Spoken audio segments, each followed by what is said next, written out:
तेलंगाना के एक छोटे से शहर सूर्यापेट में 13 फरवरी 1983 को एक साधारण परिवार में एक बेटे का जन्म हुआ। घर बहुत बड़ा नहीं था और माहौल सादा और शांत था। परिवार ने उसका नाम रखा संतोष बाबू। उस वक्त किसी ने यह नहीं सोचा होगा कि यही बच्चा एक दिन भारत और चीन की सीमा पर देश के लिए खड़ा होगा। संतोष के पिता उपिंदर जी डिसिप्लिन को ही जिंदगी मानते थे। जैसे हर पिता अपने बच्चे के प्रति कुछ इच्छाएं रखते हैं, वैसे ही उपिंदर जी चाहते थे कि उनका बेटा सिर्फ अपने लिए नहीं, देश के लिए भी सोचे और अपनी जिंदगी में कुछ बड़ा काम करे। संतोष की मां मंजुला जी हर मां की तरह बस ये चाहती थीं कि बेटा सुरक्षित रहे। संतोष बचपन से ही बाकी बच्चों से अलग था। वो ज्यादा बोलता नहीं था, लेकिन जब उसे कोई जिम्मेदारी मिलती तो पीछे नहीं हटता था। यहीं से उसके अंदर एक अलग सोच बनने लगी थी। जब संतोष थोड़ा बड़ा हुआ तो परिवार ने उनके लिए एक बड़ा फैसला लिया। उसको भेजा गया सैनिक स्कूल कोरोकोंडा। यहां जिंदगी आसान नहीं थी। सुबह अंधेरे में उठना, कठोर फिजिकल ट्रेनिंग, रूल्स जिनसे कोई समझौता नहीं। पहले पहले संतोष को घर की बहुत याद आती थी। कई रातें संतोष ने चुपचाप गुजारी, लेकिन यहीं उसने सीखा कि सोल्जर बनने से पहले मजबूत इंसान बनना पड़ता है। सैनिक स्कूल में वो पढ़ाई में भी अच्छा था और खेलों में भी। टीचर्स बताते थे संतोष कभी आगे आकर कुछ मांगता नहीं था, लेकिन अगर कोई काम उसके भरोसे छोड़ दिया जाए तो निश्चिंत रहा जा सकता था। यहीं से उसका अगला सपना साफ हुआ, नेशनल डिफेंस एकेडमी। हम इसे शॉर्ट में एनडीए लिखते हैं। एनडीए का रास्ता आसान नहीं होता। सिलेक्शन टफ, कंपटीशन बहुत ज्यादा। संतोष रोज खुद को पुश करता था। दौड़ में, पढ़ाई में, डिसिप्लिन में, सब में मेहनत करता था। और फिर वो दिन आया जब एनडीए का सिलेक्शन लेटर घर पहुंचा। घर में खुशी भी थी और डर भी, क्योंकि अब रास्ता और कठिन होने वाला था। एनडीए के बाद संतोष इंडियन मिलिट्री एकेडमी देहरादून पहुंचा। साल 2004। संतोष बाबू भारतीय सेना में ऑफिसर बनकर निकला। उसे मिली 16 बिहार रेजिमेंट, एक ऐसी रेजिमेंट जो फ्रंट लाइन पर रहती है। सेना की नौकरी सिर्फ वर्दी नहीं होती। वो कश्मीर गया, अरुणाचल गया और फिर लद्दाख जैसे इलाकों में तैनाती मिली। ऊंचाई, ठंड, लगातार अलर्ट रहना, ये सब उसकी जिंदगी का हिस्सा बन गया। साल 2009 में संतोष की शादी हुई संतोषी से। संतोषी जानती थी कि उन्होंने एक सोल्जर से शादी की है, जहां हर गुड बाय कभी भी लास्ट बाय भी हो सकता है। संतोष की 2 बच्चे हुए, एक बेटी अभिज्ञा और बेटा अनिरुद्ध। संतोष पहले से ही कम बोलता था, लेकिन वो जब भी घर आता, बच्चों को देखकर उसकी आंखों में एक सुकून होता था। फिर आया दिसंबर 2019। संतोष बाबू बने 16 बिहार रेजिमेंट के कमांडिंग ऑफिसर। अब वो सिर्फ अपने लिए नहीं, पूरे बटालियन के लिए सोचता था। हर जवान की सेफ्टी, हर डिसीजन की जिम्मेदारी अब उसी पर थी। अब कहानी शुरू होती है इंडिया चाइना टेंशन की। चीन और भारत के बीच एलएसी तय है, लेकिन चीन अक्सर अपनी सीमा आगे बढ़ाने की कोशिश करता रहा है। 2019-2020 में पीएलए ने गलवान वैली में टेम्पररी स्ट्रक्चर्स बनाने शुरू किए। भारत ने इसका विरोध किया। दोनों देशों के बीच अग्रीमेंट था कि गन्स इस्तेमाल नहीं होंगी, लेकिन टेंशन बढ़ती जा रही थी। संतोष बाबू सीधे कन्फ्रंटेशन नहीं चाहते थे। वो सिचुएशन को शांत तरीके से हैंडल करना चाहते थे। 14 जून 2020, गलवान वैली। पूरा इलाका शांत नहीं था, लेकिन सरफेस पर हवा ठंडी, चट्टानें खाली और बर्फ सब तरफ फैली थी। दरअसल वहां नीचे भारतीय सेना और चीनी सेना के बीच कई दिनों से तनाव चल रहा था। किसी भी छोटी सी भूल किए हुए समझौते को तोड़ सकती थी। यहां तक कि 6 जून को एक समझौता हुआ था कि दोनों सेनाएं एक दूसरे से कुछ दूरी बनाएंगी और पेट्रोलिंग पॉइंट 14 से हट जाएंगी।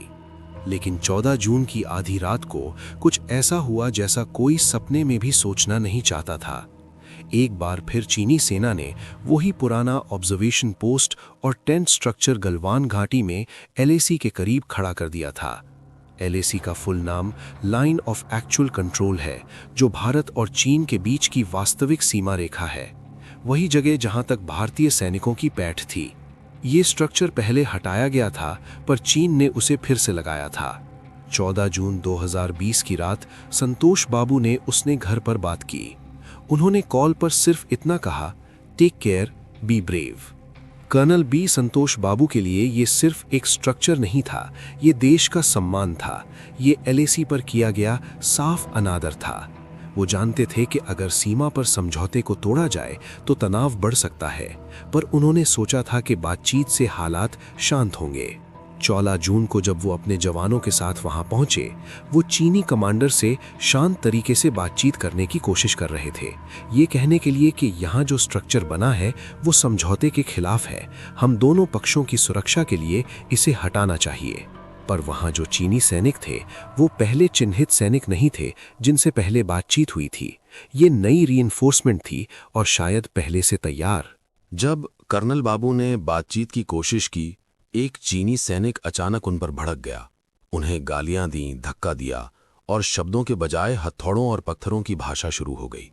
यही वो पल था जब धीरे धीरे बोलने का तरीका हिंसक रूप ले रहा था। अब सिचुएशन एस्केलेट होने लगी। एक छोटा विवाद कुछ ही मिनटों में हाथ से हाथ की लड़ाई में बदल गया। बिना गोलियों के, बिना फायरिंग के वो रात एक फिजिकल स्ट्रगल में बदल गई, जहां पत्थर, लोहे की छड़ें और नाखूनबंदी क्लब सब कुछ इस्तेमाल किया गया। भारतीय जवानों ने तब तक शांत रहने की कोशिश की, लेकिन जैसे ही कर्नल बाबू पर हमला हुआ, उनके जवानों के भीतर एक अलग आग जग गई। उनने चीनी सैनिकों का सामना उसी रॉ ब्रेवरी के साथ किया जैसे कोई कहता है, हम अपनी घर की मिट्टी के लिए लड़ेंगे। उनने जो हथियार उन्हें मिले, जो क्लब्स, रॉड्स और स्टोन्स थे, उनसे चीनी सेना को जवाब दिया। इंडियन एक्सप्रेस की रिपोर्ट के अनुसार जैसे ही कर्नल बाबू पर हमला हुआ, इंडियन सोल्जर्स ने फुल अग्रेशन से रिटेलिएशन किया। उन्होंने चाइनीज ट्रूप्स पर हमला किया और कहा जाता है कि कई चीनी सैनिक घायल भी हुए। लड़ाई कई घंटे तक चली। वहां का टेरेन पथरीला और खतरनाक था। गलवान रिवर की तेज धार, ऊंची घाटियां और सब जीरो टेम्परेचर सब ने सिचुएशन को और कठिन बना दिया। जहां कुछ इंडियन सैनिक चोटिल हुए, वहीं कई चाइनीज सैनिक भी पीछे हटने को मजबूर हुए। लड़ाई के दौरान कई जवान तेज नदी में गिर गए, कुछ को ठंड और चोट ने कमजोर किया। 15 जून की वो रात सबसे खतरनाक बन गई, जब पूरी लड़ाई रात भर चली और जवानों की संख्या कम होती गई। सबसे बड़े नुकसान में था हमारा commanding officer colonel B Santosh बाबू। वो खुद कई चोटों के बावजूद पीछे हटने से इनकार कर दिए। उन्होंने अपने घायल जवानों को संभाला और रीइंफोर्समेंट के लिए कॉल किया। सोर्सेज बताते हैं कि उन्होंने इंजर्ड को पीछे भेजते हुए खुद आगे लड़ते रहे। हादसे की इंटेंसिटी इतनी थी कि कुछ इंडियन सोर्सेज का मानना है कि इंडियन सोल्जर्स ने भी कई चाइनीज सैनिकों को घायल या मारा। भारतीय सैनिकों ने भी उस रात पूरी ताकत से मुकाबला किया। कई चीनी सैनिक या तो गंभीर रूप से घायल हुए या फिर गलवान की तेज धारा में बह गए। लेकिन ये कोई जीत का जश्न नहीं था। ये एक ऐसी रात थी जिसका अंत बस नुकसान में हुआ। 15 जून 2020 की रात लगभग 9 से 10 बजे के बीच, जब अंधेरा पूरी तरह गलवान घाटी पर उतर चुका था, ऊंचाई लगभग 14,000 फीट, तापमान 0 के आसपास, हवा इतनी ठंडी कि सांस लेना तक भारी लग रहा था। कोई गोली नहीं चली, क्योंकि समझौते के मुताबिक दोनों तरफ के सैनिक बिना हथियार थे। हाथों में थे डंडे, लोहे की रॉड, कांटेदार तार लिपटे हथियार, और सामने खड़ी थी पत्थरों से भरी खड़ी घाटी। इसी संघर्ष में 20 भारतीय सैनिक शहीद हुए। कुछ जवान सीधे चोट से गिरे, कुछ अंधेरे में फिसलकर नदी में चले गए, और कुछ भीषण ठंड और चोटों के कारण जिंदगी की लड़ाई हार गए। कर्नल बी संतोष बाबू भी उस रात गंभीर रूप से घायल हुए। उन्होंने आखिरी सांस ड्यूटी निभाते हुए ली। देश को ये खबर अगले दिन मिली, लेकिन उनके घर में वो रात कभी खत्म ही नहीं हुई। पत्नी को कुछ घंटों तक कुछ नहीं बताया गया। मां को टीवी की आवाज समझ नहीं आ रही थी, लेकिन दिल सब समझ चुका था। पिता बिकुमल्ला उपेंद्र शांत बैठे रहे, जैसे किसी ने उनसे कुछ छीन लिया हो। 15 जून की रात सीमा पर 20 परिवारों की दुनिया बदल गई और देश ने अपने 20 बेटे खो दिए। इस संघर्ष में कुल 20 इंडियन सैनिक शहीद हुए, और उनमें सबसे आगे थे कर्नल संतोष बाबू। ये वो रात थी जब neither side fired a single bullet, लेकिन वो रात सबसे इंटेंस और ब्लडी कॉन्फ्रंटेशन थी भारत चीन बॉर्डर पर पिछले दशकों में। वैकल्पिक रूप से सरकार ने बताया कि चाइनीज साइड ने इस एंगेजमेंट को यूनिलैटरल स्टेटस को अटेम्प्ट के रूप में देखा। उन्होंने एलएसी पर एग्जिस्टिंग एग्रीमेंट्स को तोड़ा था, और यही वजह बनी कि अचानक संघर्ष भड़क गया। ये सब बातें केवल हेडलाइंस नहीं थीं, उन जवानों के परिवारों की आंखों में दर्द बनी रहीं। हर तरफ न्यूज चैनल्स पर फैमिलीज की वॉरिड फेसेस, अनआंसर्ड प्रेयर्स और साइलेंट होम्स थे। बहुतों ने कहा, हम जानते थे वो बॉर्डर पर थे, लेकिन कभी नहीं सोचा किसी अचानक झड़प में हमारा हीरो आएगा और लौटकर नहीं जाएगा। यह संघर्ष सिर्फ नंबर्स की लड़ाई नहीं थी, यह संघर्ष था एक इंसान के मन में डटी हुई हिम्मत की, देश के लिए जिम्मेदारी की और देशभक्ति की गहराई की। भारत सरकार ने उन्हें महावीर चक्र पोस्थ्यूमस दिया।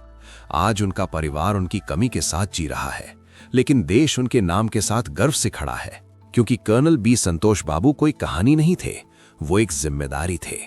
उन्होंने देश से कुछ मांगा नहीं, बस इतना कहा, सीमा सुरक्षित रहनी चाहिए।